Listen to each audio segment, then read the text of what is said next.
אף אחד לא מדבר פה היום על פוליטיקה, אוקיי?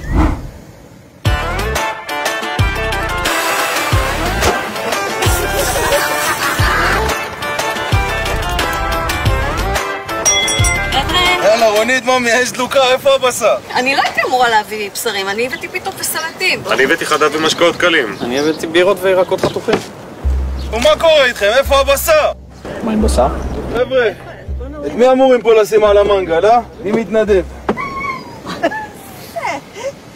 ראיתם את חומי איך הוא ברח? זה כלב חכם. הוא אומר, שומר נפשו יברח מהמשפחה הזאת. זה ממש לא מצחיק. צודקת, היא צודקת. יש לך אולי בדיחות יותר פוגעניות? ממי, תירגע.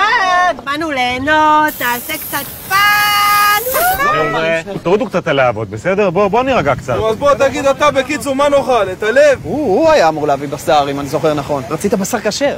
אני? כן. נכון, אני זוכרת אמר כשר. היה כשר בוואטסאפ. אבל אתה, אין אצלך חובות, נכון? רק זכויות. די, נו, אמרנו שלא מדברים על פוליטיקה, אלוהים. אלוהים זה טוב. אולי תתפלל לאלוהים, ואז הוא יוריד עלינו איזה פרה ויהיה לנו מה לאכול. ומי ישחט אותה? אתם? אתם והנאורות שלכם? אתם שחטתם כל ערך מהמדינה הזאת, אתם חנקתם אותנו עם ההפקרות שלכם.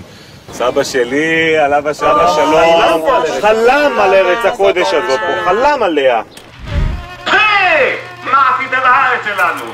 ארץ זבת חלב וגרס. בלעדינו, אתם גוף בלי נשמה.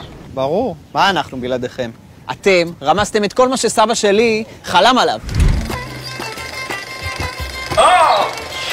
שלי, שלך, שלי? לא. כמה לך המשפט הזה?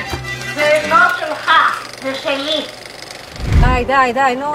מה ממילים כמו חול? זה אין מה לאכול במשפחה הזאת. אם אנחנו לא נחיה על החרב, בסוף יאכלו אותנו. בלי מלח. מלך הארץ! מלך המשיח! לך מכאן! אני אראה לך מה זה! מיס, לך מכאן.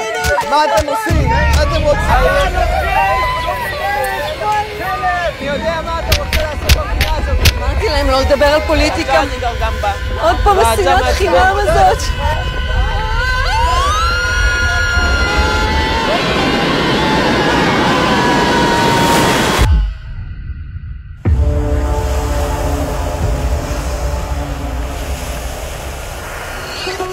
אני אביא את הבשרים, אני.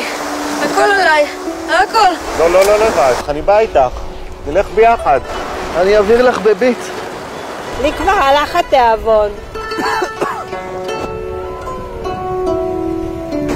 למה צריך אסון כדי שנזכר שאנחנו משפחה?